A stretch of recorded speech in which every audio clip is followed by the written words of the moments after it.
ನಮಸ್ತೆ ವೀಕ್ಷಕರೇ, ನಿತ್ಯ ಜ್ಯೋತಿರ ವಾಸ್ತು ಭವಿಷ್ಯ ವಿಶೇಷ ನೇರ ಪ್ರಸಾರ ಕಾರ್ಯಕ್ರಮಕ್ಕೆ ಸ್ವಾಗತ. ನಾನು ಚಿತ್ರಶ್ರೀ. ವೀಕ್ಷಕರೇ, ನಾವು ಕಳೆದ ಸಂಚಿಕೆಯಲ್ಲಿ ನೇರ ಪ್ರಸಾರದಲ್ಲಿ ಶನಿಯ ವಕ್ರತ್ವ ಹೇಗಾಗ್ತಾ ಇದೆ, ಅದರ ಒಂದು ಪರಿಣಾಮ ಕುಂಭರಾಶಿಯವರಿಗೆ ಹೇಗೆ ಆಗ್ತಾ ಇದೆ ಅನ್ನುವಂತಹ ವಿಚಾರಕ್ಕೆ ಸಂಬಂಧಪಟ್ಟಂತೆ ಗುರೂಜಿಗಳು ತಿಳಿಸ್ಕೊಟ್ಟಿದ್ರು. ಈಗ ಆಗಸ್ಟ್ ತಿಂಗಳಿನಲ್ಲಿ ನಾವಿದ್ದೀವಿ. ಶನಿಯ ವಕ್ರತ್ವ ಯಾವ ರೀತಿಯಾಗಿ ಆಗ್ತಾ ಇದೆ, ಅದರ ಜೊತೆಗೆ ಆಗಸ್ಟ್ ತಿಂಗಳ ಕಂಪ್ಲೀಟ್ ಮಾಸ ಭವಿಷ್ಯ ಕುಂಭರಾಶಿಯವರಿಗೆ ಯಾವ ರೀತಿಯಾಗಿದೆ, ಈ ಎಲ್ಲಾ ವಿಚಾರಗಳನ್ನ ಗುರೂಜಿಗಳು ತಿಳಿಸ್ಕೊಡ್ತಾರೆ. ಜೊತೆಗೆ ಪರಿಹಾರ ಭಾಗಕ್ಕೆ ನೀವೇನ್ ಮಾಡ್ಕೊಳ್ಬೇಕು ಅದನ್ನ ಖಂಡಿತ ನೀವು ಮಾಡ್ಕೊಳ್ಳಿ ಅಂತ ಹೇಳ್ತಾ, ಮೊದಲನೇದಾಗಿ ಎಲ್ಲಾ ವಿಚಾರಗಳನ್ನ ತಿಳಿಸ್ಕೊಡೋದಕ್ಕೆ ಗುರೂಜಿಗಳನ್ನ ಕಾರ್ಯಕ್ರಮಕ್ಕೆ ಸ್ವಾಗತಿಸ್ತಾ ಇದ್ದೀನಿ. ಖ್ಯಾತ ಜ್ಯೋತಿಷಿಗಳು, ಖ್ಯಾತ ಸಂಖ್ಯಾಶಾಸ್ತ್ರಜ್ಞರು ಮತ್ತು ಪಂಚಭೂತ ವಾಸ್ತು ತಜ್ಞರಾದ ಶ್ರೀ ಮಂಜುನಾಥ್ ಗುರೂಜಿಗಳು. ಗುರುಜಿ ನಮಸ್ತೆ, ಕಾರ್ಯಕ್ರಮಕ್ಕೆ ಸ್ವಾಗತ. ನೀಲಾಂಜನ ಸಮಭಾಸಂ ರವಿಪುತ್ರಂ ಯಮಗೃಶಂ ಛಾಯಾ ಮಾರ್ತಂಡ ಸಂಭೂತಂ ತಂ ನಮಾಮಿ ಶನೈಶ್ಚರಾಯ. ಗುರುಜಿ, ಮೊದಲನೇದಾಗಿ ನಾವು ಕುಂಭರಾಶಿಯವರಿಗೆ ನೋಡೋದಾದ್ರೆ ಶನಿಯ ವಕ್ರತ್ವದ ಪ್ರಭಾವ ಕುಂಭರಾಶಿಯವರಿಗೆ ಹೇಗಿದೆ ಅಂತ ಹೇಳಿ ನೀವು ನೇರ ಪ್ರಸಾರ ಕಾರ್ಯಕ್ರಮದಲ್ಲಿ ತಿಳಿಸ್ಕೊಟ್ಟಿದ್ರಿ. ಸೊ ಈಗ ನಾವು ಆಗಸ್ಟ್ ತಿಂಗಳಿನಲ್ಲಿ ಇದ್ದೀವಿ. ಎಲ್ರಿಗೂ ಆಗಸ್ಟ್ ತಿಂಗಳು ಅಂದ ತಕ್ಷಣ ಕಂಪ್ಲೀಟ್ ಮಾಸ ಭವಿಷ್ಯ ಹೇಗಿರುತ್ತೆ ಅಂತ ಹೇಳಿ ಪ್ರತಿಯೊಂದು ರಾಶಿಗೆ ನಾವು ನೋಡ್ಕೊಂಡು ಬಂದಿದ್ದೀವಿ. ಈಗ ನಾವು ಕುಂಭರಾಶಿಯಲ್ಲಿ ಇದ್ದೀವಿ. ಗುರುಜಿ, ಕುಂಭರಾಶಿಗೆ ಮೊದಲನೇದಾಗಿ ನವಗ್ರಹಗಳ ಗೋಚರ ಯಾವ ರೀತಿಯಾಗಿ ಆಗ್ತಾ ಇದೆ, ಅದರ ಒಂದು ಆಧಾರದಲ್ಲಿ ರಾಶಿಫಲ ಏನಿದೆ, ಆಚರಣೆಗಳ ಭಾಗ ಯಾವ ರೀತಿಯಾಗಿ ಅವ್ರು ಮಾಡ್ಕೊಳ್ಬೇಕು ಗುರುಜಿ? ನೋಡಿ, ನಾವು ಪ್ರತಿ ಮಾಸಿಕ ಫಲಗಳನ್ನು ನೋಡಿದಾಗ ದೊಡ್ಡ ಗ್ರಹಗಳ ಗೋಚಾರವನ್ನು ನೋಡ್ತಾ ಇರ್ತೀವಿ. ತಾವು ಕೇಳಿದಂಗೆ ವಕ್ರತ್ವದ ಶನಿ ಪ್ರಭಾವ ಖಂಡಿತ ಕುಂಭರಾಶಿಯವರಿಗೂ ಸಿಗುತ್ತೆ. ಯಾಕೆಂದರೆ ಪ್ರಸ್ತುತ ರಾಶಾಧಿಪತಿಯಾದ ಶನೇಶ್ವರ ಗ್ರಹರು ದ್ವಿತೀಯ ಭಾವದಲ್ಲಿ ವಕ್ರತ್ವ ಪಡೆಯೋದ್ರಿಂದ ಸ್ವರಾಶಿಯ ಒಂದು ಫಲಗಳೇ ಖಂಡಿತ ಸಿಗುತ್ತೆ. ಯಾಕೆಂದರೆ ವಕ್ರ ಅಂತ ಅಂದರೆ ಹಿಂದಿನ ರಾಶಿಯ ಫಲಗಳನ್ನು ಕೊಡೋದ್ರಿಂದ 130 ದಿನಗಳ ಕಾಲ ಒಂದು ಕುಂಭರಾಶಿಯವರಿಗೆ ವಕ್ರತ್ವದ ಫಲಗಳು ಸಿಗುವಂಥದ್ದು. ಇನ್ನು ದೊಡ್ಡ ಗ್ರಹವಾದ ಗುರು ಭಗವಾನರು ಪ್ರಸ್ತುತವಾಗಿ ಷಷ್ಠ ಭಾವದಲ್ಲಿರುವಂಥದ್ದು. ಈಗ ಷಷ್ಠ ಭಾವ ಅಂತಂದರೆ ರೋಗ ರಿಪುರಿಣು ಶತ್ರುಭಾವ ಅಂತ ಹೇಳ್ತೀವಿ. ಕೊನೆಯ ತಿಂಗಳಲ್ಲಿ ಹೇಗಿತ್ತು ಹಾಗೆ ಮುಂದುವರಿಯೋದ್ರಿಂದ ಅದರ ಫಲಗಳಲ್ಲಿ ಏನೂ ಬದಲಾವಣೆ ಇಲ್ಲ. ಮತ್ತು ಗೋಚಾರದ ಫಲದಲ್ಲಿ ಕ್ರಮವಾಗಿ ನೋಡ್ತಾ ಹೋದರೆ ಮೊದಲನೇದಾಗಿ ಶುಕ್ರ ಭಗವಾನರು, ಚತುರ್ಥ ಮತ್ತು ಭಾಗ್ಯಾಧಿಪತಿಯಾದ ಶುಕ್ರ ಭಗವಾನರು ಅಷ್ಟಮ ಭಾವ ನೀಚ ಭಾವದಲ್ಲಿ ಗೋಚರವಾಗುವಂಥದ್ದು. ಮತ್ತು ಉಳಿದ ಹಾಗೆ ಕ್ರಮವಾಗಿ ದ್ವಿತೀಯಾಧಿಪತಿ ಭಾಗ್ಯಾಧಿಪತಿಯಾದ ಮಂಗಳ ಗ್ರಹರು ಕೂಡ ತೃತೀಯ ಭಾವದಿಂದ ಚತುರ್ಥ ಭಾವಕ್ಕೆ ಗೋಚರವಾಗ್ತಾರೆ. ಮತ್ತು ನಿಮ್ಮ ಚತುರ್ಥ ಸಪ್ತಮ ಇಲ್ಲಿ ಪಂಚಮ ಮತ್ತು ಅಷ್ಟಮಾಧಿಪತಿಯಾದ ಬುಧ ಗ್ರಹರು ಕೂಡ ಈ 6ನೇ ಭಾವಕ್ಕೆ ಗೋಚರ ಆಗ್ತಿರುವಂಥದ್ದು ಆಗಸ್ಟ್ 5ನೇ ತಾರೀಕಲ್ಲಿ ಜರುಗುತ್ತೆ. ಮತ್ತು ಆಗಸ್ಟ್ 17ನೇ ತಾರೀಕು ಸಪ್ತಮಾಧಿಪತಿಯಾದ ರವಿ ಗ್ರಹರು ಷಷ್ಠ ಭಾವದಿಂದ ಸಪ್ತಮ ಭಾವಕ್ಕೆ ಕೇಂದ್ರ ಭಾವದಲ್ಲೇ ಗೋಚರವಾಗ್ತಾ ಇದ್ದಾರೆ. ಹಾಗೆ ಆಗಸ್ಟ್ 27ನೇ ತಾರೀಕು ಷಷ್ಠ ಭಾವದಲ್ಲಿದ್ದ ನಿಮ್ಮ ಪಂಚಮಾಧಿಪತಿ ಬುಧ ಮತ್ತು ಷಷ್ಠದಿಂದ ಸಪ್ತಮ ಭಾವಕ್ಕೆ ಗೋಚರವಾಗ್ತಾರೆ. ಮತ್ತು ಉಳಿದಂಥ ಗ್ರಹಗಳು ಛಾಯಾಗ್ರಹಗಳಾದ ರಾಹುಕೇತುವಿನ ಗೋಚಾರ, ರಾಶಿಯಲ್ಲಿ ರಾಹು ಇದ್ದು ಸಪ್ತಮ ಸ್ಥಾನದಲ್ಲಿ ಕೇತು ಇದ್ದು ಯಥಾವತ್ತಾಗಿ ನವಗ್ರಹಗಳ ಗೋಚಾರ ಅದೇ ರೀತಿಯಾಗಿ ಮುಂದುವರಿಯುವಂಥದ್ದು. ಇದು ನವಗ್ರಹಗಳ ಒಂದು ಗೋಚಾರ ಅಂತ ಆದರೆ ಆಚರಣೆ ಭಾಗವಾಗಿ ವಿಶೇಷವಾಗಿ ಆಗಸ್ಟ್ 12ನೇ ತಾರೀಕು ಜ್ಯೋತಿರ್ಭೀಮೇಶ್ವರ ವ್ರತ ಮತ್ತು ಹಬ್ಬಗಳ ಮಾಸ ಅಂತಲೇ ನಾವು ಕರೆಯಲ್ಪಡುವ ಶ್ರಾವಣ ಮಾಸದಲ್ಲಿ 16ನೇ ತಾರೀಕು ನಾಗ ಚತುರ್ಥಿ ಆಗುವಂಥದ್ದು. ಆಗಸ್ಟ್ 17ನೇ ತಾರೀಕು ನಾಗ ಪಂಚಮಿ, ಆಗಸ್ಟ್ 21ನೇ ತಾರೀಕು ಹೆಂಗಳೆಯರ ವಿಶೇಷವಾದ ಪ್ರಿಯವಾದ ಹಬ್ಬ ವರಮಹಾಲಕ್ಷ್ಮಿ ಹಬ್ಬ ಜರುಗ್ತಾ ಇರುವಂಥದ್ದು. 25ನೇ ತಾರೀಕು ಅಂಗಾರಕ ಜಯಂತಿ. ಕುಜದೋಷ ಯಾರ್ಯಾರಿಗಿದೆ, ಕುಜ ಜಯಂತಿ ಅಂತ ಹೇಳ್ತೀವಿ, ಮಂಗಳ ಜಯಂತಿ. ಕುಜದೋಷ ಇದ್ದವರಿಗೆ ಮದುವೆ ಆಗ್ತಿಲ್ಲ, ಕೆಲಸದಲ್ಲಿ ನಿಧಾನ ಆಗ್ತಿದೆ, ಪಾರ್ಟ್ನರ್ಶಿಪ್ಪಲ್ಲಿ ತೊಂದರೆ ಆಗ್ತಿದೆ, ದಾಂಪತ್ಯ ವಿಚಾರದಲ್ಲಿ ಕೋಪತಾಪಗಳು ಆಗ್ತಿದೆ, ಡೈವರ್ಸ್ ಅಂತ ಹೋಗಿದೆ, ಇನ್ನೇನೋ ದೊಡ್ಡ ಸಮಸ್ಯೆಗಳಿದ್ರು ಕೂಡ ಆವತ್ತಿನ ದಿನ ಒಂದು ವಿಶೇಷ ಯೋಗ ಕುಜನ ಯೋಗ. ತಾವು ಆವತ್ತಿನ ಒಂದು ಮಂಗಳ ಶಾಂತಿ ಮಾಡಿಕೊಂಡ್ರೆ ತುಂಬ ಒಳ್ಳೆಯದಾಗುತ್ತೆ. ಸುಬ್ರಹ್ಮಣ್ಯ ಆರಾಧನೆ ಮಾಡಿ, ಸುಬ್ರಹ್ಮಣ್ಯ ದೇವಸ್ಥಾನಕ್ಕೆ ಭೇಟಿ ನೀಡಿ, ಸುಬ್ರಹ್ಮಣ್ಯ ಶ್ಲೋಕಗಳು ಓಂ ಶರವಣ ಭವಾಯ ನಮಃ ಅಂತ ಹೇಳ್ಕೊತಾ ಹೋದರೆ ತುಂಬ ಹೆಚ್ಚಿನ ಅನುಕೂಲತೆಗಳು ಜರುಗುವಂಥದ್ದು. ಈ ರೀತಿ ಒಂದು ಆಚರಣೆ ಭಾಗವಾಗಿ ಮತ್ತು ಗೋಚಾರದಲ್ಲಿ ಕುಂಭರಾಶಿಯವರಿಗೆ ಆಗಸ್ಟ್ ತಿಂಗಳಲ್ಲಿ ಜರುಗ್ತಾ ಇದೆ. ಗುರುಜಿ, ನೀವು ತಿಳಿಸಿರೋ ಪ್ರಕಾರ ನವಗ್ರಹಗಳ ಗೋಚರ ವಿಸ್ತೃತವಾಗಿ ನೋಡೋದಾದ್ರೆ ಅದರ ಪ್ರಭಾವ ಕುಂಭರಾಶಿಗೆ ಹೇಗೆ ಬೀರ್ತಾ ಇದೆ, ಹೇಗೆ ಅಂತ ನೋಡಿ. ವಿಸ್ತೃತ ಪ್ರಭಾವದಲ್ಲಿ ದ್ವಿತೀಯ ಭಾವದಲ್ಲಿದ್ದ ಒಂದು ರಾಶಾಧಿಪತಿ ರಾಶಿಯಲ್ಲೇ ವಕ್ರತ್ವದಿಂದ ಬರೋದ್ರಿಂದ ದೇಹ ಸದೃಢವಾಗುತ್ತೆ, ತುಂಬ ಹೊಸ ಚೈತನ್ಯ ಸಿಗುತ್ತೆ, ಮಾನಸಿಕ ಒಂದು ಸದೃಢತೆ ಸಿಗುತ್ತೆ, ಗಟ್ಟಿಯಾಗಿ ನಿಂತ್ಕೊತೀರಾ ಮತ್ತು ಮನಸ್ಸು ಉಲ್ಲಾಸದಿಂದ ಕೂಡುತ್ತೆ. ಯಾಕಂದರೆ ನೋಡಿ, ರಾಶಿಯಲ್ಲಿ ಬಂದಾಗ ಶನೇಶ್ವರ ಗ್ರಹ ವಿಶೇಷ ದೃಷ್ಟಿಗಳು 3, 7, 10 ಅಂತ ಹೇಳ್ತೀವಿ. ಮುನ್ನುಗ್ಗಿ ಕೆಲಸ ಮಾಡೋದಕ್ಕೆ ತುಂಬ ಒಂದು ಒಳ್ಳೆಯ ಚೈತನ್ಯ ಸಿಗುತ್ತೆ. ಮದುವೆ ಮಾತುಕತೆಗಳು ಇತ್ಯಾದಿಗಳು ನಿಂತ್ಕೊಂಡ್ರೆ ಅದರಲ್ಲೂ ವಿಶೇಷವಾಗಿ ಪಾಲುದಾರಿಕೆ ಈ ರೀತಿ ಸಮಸ್ಯೆಗಳಿದ್ರೆ ದೂರವಾಗುತ್ತೆ. ಅದರಲ್ಲೂ ದಶಮ ಭಾವ ಕರ್ಮ ಭಾವ ಅಂತ ಹೇಳ್ತೀವಿ, ಇದರಲ್ಲೂ ಕೂಡ ತುಂಬ ಹೆಚ್ಚಿನ ಅನುಕೂಲತೆಗಳು ಕುಂಭರಾಶಿಯವರಿಗೆ ಆಗುವಂಥದ್ದು. ಆದರೆ ಸ್ವಲ್ಪ ನೆಗೆಟಿವ್ ವಿಚಾರದಲ್ಲಿ 7.5 ಫಲಗಳು ಮಧ್ಯ ಶನಿ ಪ್ರಾರಂಭಿಕ ಶನಿ ಮಧ್ಯ ಶನಿ ಅಂತ ಏನು ಹೇಳ್ತೀವಿ, ಆ ಫಲಗಳಿದ್ದರೂ ಕೂಡ ಒಂದು ಡಿಸ್ಕೌಂಟ್ ಏನಂದರೆ ಕುಂಭರಾಶಿಗೆ ಮತ್ತು ವಿಶೇಷವಾಗಿ ಮಕರ ರಾಶಿಗೆ ಆ ಒಂದು 7.5 ಫಲಗಳು ಅಷ್ಟೊಂದು ಸಮಸ್ಯೆ ಕೊಡಲಿಕ್ಕಿಲ್ಲ. ಯಾಕಂದರೆ ಅದು ಒಂದು ಸ್ವರಾಶಿಯಾಗಿರೋದ್ರಿಂದ ರಾಶಿಯಾಧಿಪತಿನೇ ಶನೈಶ್ಚರನ ಆಗಿರೋದ್ರಿಂದ ಅಷ್ಟೊಂದು ಸಮಸ್ಯೆ ಕುಂಭರಾಶಿಯವರಿಗೆ ಶನೈಶ್ಚರನಿಂದ ಬರೋದಿಲ್ಲ. ಹೆಚ್ಚಿನ ಸಕಾರಾತ್ಮಕ ಅಂಶಗಳ ಬಗ್ಗೆ ನಾವು ಗಮನ ಹರಿಸ್ತಾ ಇದ್ದೀವಿ, ಅದನ್ನೇ ಪಡ್ಕೊತೀರ. ಮತ್ತು ಗುರುಗ್ರಹ ವಿಶೇಷವಾಗಿ ಇಲ್ಲಿ ಕುಂಭರಾಶಿಯವರಿಗೆ ಗುರುಬಲ ಇಲ್ಲ, 6ನೇ ಮನೇಲಿ ಗುರು ಇದ್ದರೂ ಕೂಡ ದ್ವಿತೀಯ ಮತ್ತು ಲಾಭಾಧಿಪತಿಯವನು ಸ್ವಲ್ಪ ವಿಚಾರದಲ್ಲಿ ದುಡ್ಡಿನ ವಿಚಾರದಲ್ಲಿ ಸಾಲಗಳು ಹೆಚ್ಚಾಗುವಂಥದ್ದು ಮತ್ತು ಸ್ನೇಹಿತರಿಂದ ಸಾಲ ಆಗುವಂಥದ್ದು ಮತ್ತು ಯಾವುದೋ ಒಂದು ನಿಮಗೆ ಬಂಧು ಬಾಂಧವರಿಂದ ಸ್ವಲ್ಪ ಅಡಚಣೆ ಆಗುವಂಥದ್ದು, ವೈರತ್ವ ಬೆಳೆಯುವಂಥದ್ದು, ಅದಕ್ಕೆ ಹೆಚ್ಚಿನ ಮಾತುಕತೆಗಳ ಕಡಿಮೆ ಇರಲಿ ಮತ್ತು ಹೆಚ್ಚಿನ ಕಾಂಟ್ಯಾಕ್ಟ್ಸ್ನ ಕಮ್ಮಿ ಮಾಡ್ಕೊಳ್ಳಿ. ಹಣದ ವಿಚಾರದಲ್ಲಿ ಯಾರಿಗೆ ಬಾಯಿ ಮಾತಲ್ಲಿ ಹಣ ಕೊಡಬೇಡಿ, ಹಣ ಸಿಕ್ಕಾಕೊಳ್ಳುವಂಥದ್ದು, ಹಣದ ವಿಚಾರವಾಗಿ ಬೇರೆಯವರ ವಿಚಾರವಾಗಿ ನಿಮಗೆ ಸಾಲ ಆಗುವಂಥದ್ದು ಈ ಒಂದು ಗುರು ಭಗವಾನರ ಫಲ ಆಗಿರುವಂಥದ್ದು. ಅದ್ರ ಬಗ್ಗೆ ಎಚ್ಚರಿಕೆಯಿಂದಿರಿ. ಮತ್ತು 1ನೇ ತಾರೀಕಂದು ಜರುಗುವಂಥ ವಿಶೇಷವಾಗಿರುವಂಥ ಶುಕ್ರ ಭಗವಾನರು ನಿಮಗೆ ಕುಟುಂಬಾಧಿಪತಿ, ಸುಖ ಸ್ಥಾನಾಧಿಪತಿ, ಮಾತೃಸ್ಥಾನಾಧಿಪತಿ, ಹಾಗೆ ತಂದೆಯ ಸ್ಥಾನಾಧಿಪತಿ, ಚತುರ್ಥಾಧಿಪತಿ, ಭಾಗ್ಯಾಧಿಪತಿ, ಕೋನಾಧಿಪತಿ ಅಂತ ಹೇಳ್ತೀವಿ. ಅಷ್ಟಮ ಭಾವದಲ್ಲಿ ನೀಚವಾಗಿರೋದ್ರಿಂದ ಸ್ವಲ್ಪ ಆಸ್ತಿ ವ್ಯವಹಾರ ವಿಚಾರದಲ್ಲಿ ಏನಾದರೂ ಕೋರ್ಟ್ ಕೇಸ್ ವಿಚಾರದಲ್ಲಿ ಜರುಗುವಂಥದ್ದು, ಸಮಸ್ಯೆಗಳಾಗುವಂಥದ್ದು, ತಂದೆ ಆರೋಗ್ಯದಲ್ಲಿ ಏರುಪೇರುಗಳಾಗುವಂಥದ್ದು, ದೂರ ದೇಶದ ಒಂದು ಪ್ರಯಾಣದಲ್ಲಿ ಅಥವಾ ದೂರ ದೇಶದಲ್ಲಿ ಇರುವಂಥ ಕುಂಭರಾಶಿಯವರಿಗೆ ಸ್ವಲ್ಪ ಅಡಚಣೆಗಳಾಗುವಂಥದ್ದು. ಸಾಧ್ಯವಾದ ಮಟ್ಟಿಗೆ ಈ ಒಂದು ತಿಂಗಳು ಸ್ವಲ್ಪ ಸಮಾಧಾನವಾಗಿರಿ, ಯಾವುದೇ ಒಂದು ಹೊಸ ನಿರ್ಧಾರಗಳನ್ನು ತೆಗೆದುಕೊಳ್ಳಬೇಡಿ ಕುಂಭರಾಶಿಯವರು ಅಂತ ಹೇಳ್ತೀನಿ.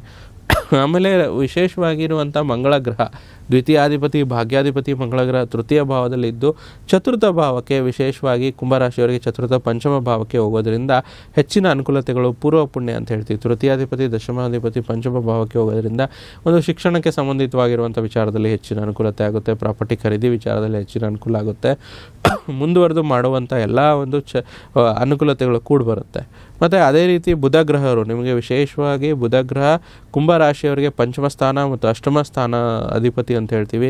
ಇಲ್ಲಿ ಅಷ್ಟಮಾಧಿಪತಿಯಾಗಿ ಷಷ್ಠ ಭಾವಕ್ಕೆ ಬರೋದರಿಂದ ವಿಪರೀತ ರಾಜಯೋಗದ ಒಂದು ಒಳ್ಳೆಯ ಫಲಗಳನ್ನು ಕುಂಭರಾಶಿಯವರಿಗೆ ಬುಧನಿಂದ ಸಿಗುವಂಥದ್ದು. ಮತ್ತು ಸೂರ್ಯ ಭಗವಾನರು ನಿಮಗೆ ಕೇಂದ್ರಾಧಿಪತಿ, ಪ್ರಸ್ತುತ ಕೇಂದ್ರಾಧಿಪತಿ ಕೇಂದ್ರ ಭಾವದಲ್ಲೇ ಬರುವಂಥದ್ದು. ಇದು ವರ್ಷದಲ್ಲೇ ಒಂದೇ ಸತಿ ಬರುವಂಥದ್ದು. ಸೊ ಅದಕ್ಕೆ ವಿಶೇಷವಾಗಿ ಮದುವೆ, ಪಾಲುದಾರಿಕೆ ವಿಚಾರದಲ್ಲಿ, ಬಿಸ್ನೆಸ್ ವಿಚಾರದಲ್ಲಿ ಮತ್ತು ಇನ್ನೇನೋ ಹೊಸ ಒಂದು ಸಂಬಂಧ ಬೆಳೆಸುವ ವಿಚಾರದಲ್ಲಿ ಈ ಒಂದು ಸೂರ್ಯನಿಂದ ಫುಲ್ ಸಪೋರ್ಟ್ ಸಿಗುತ್ತೆ, ಹೆಚ್ಚಿನ ಅನುಕೂಲತೆಗಳು ಕೂಡ ಆಗುತ್ತೆ. ಮತ್ತು ರವಿ ಭಗವಾನರು ಕೂಡ ವಿಶೇಷವಾಗಿ ಆ ಒಂದು ಸೂರ್ಯನ ಹೇಗೆ ಅನುಕೂಲ ಆಗುತ್ತೋ ಅದರದ್ದು ಅದು ಯಥಾವತ್ತಾಗಿ ಮುಂದುವರೆದ್ರೆ 22ನೇ ತಾರೀಕು ಬುಧ ಭಗವಾನರು ಮತ್ತೆ ಸೂರ್ಯನೊಟ್ಟಿಗೆ ಬಂದು ಸಪ್ತಮ ಸ್ಥಾನದಲ್ಲೇ ಬುಧಾದಿತ್ಯ ಯೋಗ ನಿರ್ಮಾಣ ಮಾಡ್ತಾರೆ. ಬುಧ ಬುದ್ಧಿಗೆ ಕಾರಕ, ಗುರು ಧನಕಾರಕ. ಸೊ ಕುಂಭರಾಶಿಗೆ ಸಂಬಂಧಪಟ್ಟಂಥ ವಿದ್ಯಾರ್ಥಿಗಳು ಕೂಡ ಹೆಚ್ಚಿನ ಅನುಕೂಲತೆಗಳಾಗುವಂಥದ್ದು, ಹೆಚ್ಚಿನ ಪ್ರೋತ್ಸಾಹ ಸಿಗುವಂಥದ್ದು, ಒಳ್ಳೆಯ ಅಂಕಗಳು ಬರುವಂಥದ್ದು. ವಿಶೇಷವಾಗಿ SSLC, PUC, degree, graduation, post graduation ವಿದ್ಯಾರ್ಥಿಗಳು ಕೂಡ ಒಳ್ಳೆಯ ಅನುಕೂಲತೆ ಆಗುತ್ತೆ. ಬುಧ 6ನೇ ಮನೆಯಲ್ಲಿದ್ದಾಗೂ ಒಳ್ಳೆಯದಾಗುತ್ತೆ. ಯಾಕಂದರೆ 6ನೇ ಮನೆ ಒಂದು competitive exam, house of success ಅಂತ ಹೇಳ್ತೀವಿ. ಪ್ರಯತ್ನ ಪಡೋದ್ರಿಂದ ಖಂಡಿತ ಆಗುತ್ತೆ. ಈ ರೀತಿ ಒಂದು ಹೆಚ್ಚಿನ ಅನುಕೂಲತೆಗಳು ಆಗುವಂಥದ್ದು. ಇನ್ನು ಉಳಿದಂತೆ ರಾಶಿಯಲ್ಲಿರುವಂಥ ರಾಹು ಮತ್ತು ಸಪ್ತಮದಲ್ಲಿರುವಂಥ ಕೇತು ಛಾಯಾಗ್ರಹಗಳ ಪ್ರಭಾವ ಮುಂದುವರಿಯುತ್ತೆ. ಆದರೂ ಕೂಡ ಸೂರ್ಯನ ನೇರವಾದ ದೃಷ್ಟಿ ಎಲ್ಲವನ್ನೂ ಕೂಡ ನಿಮಗೆ ಅನುಕೂಲತೆಗಳು ಹೆಚ್ಚಿನ ವಿಚಾರದಲ್ಲಿ ತಂದುಕೊಡುತ್ತೆ. ಈ ರೀತಿ ವಿಸ್ತೃತವಾದ ಪ್ರಭಾವ ಗ್ರಹ ಗೋಚಾರದ ವಿಚಾರದಲ್ಲಿ ಕುಂಭರಾಶಿಯವರಿಗೆ ಆಗಸ್ಟ್ ತಿಂಗಳಲ್ಲಿ ಜರುಗ್ತಾ ಇದೆ. ಗುರುಜಿ, ಕುಂಭರಾಶಿಗೆ ರಾಷ್ಟ್ರಾಧಿಪತಿ ಗೋಚರದ ಒಂದು ಗೋಚರದಿಂದ ಯಾವ ರೀತಿಯಾದಂತಹ ಅನುಕೂಲತೆಗಳು ಪಡೆದುಕೊಳ್ತಾ ಇದ್ದಾರೆ, ಮತ್ತೆ ರಾಷ್ಟ್ರಾಧಿಪತಿ ಗೋಚರ ಯಾವ ಸ್ಥಿತಿಯಲ್ಲಿ ಆಗ್ತಾ ಇದೆ? ರಾಷ್ಟ್ರಾಧಿಪತಿ ಗೋಚಾರ ದ್ವಿತೀಯ ಭಾವದಲ್ಲಿ ಆಗ್ತಾ ಇದೆ. ಆದರೆ ವಕ್ರಿಯಾಗಿ 130 ದಿನಗಳ ಕಾಲ ರಾಷ್ಟ್ರಾಧಿಪತಿ ಗೋಚಾರ ವಕ್ರತ್ವದಿಂದ ರಾಶಿಯ ಫಲಗಳನ್ನು ಹೆಚ್ಚಾಗಿ ಕೊಡ್ತಾರೆ ಅಂತ ಹೇಳ್ತೀವಿ.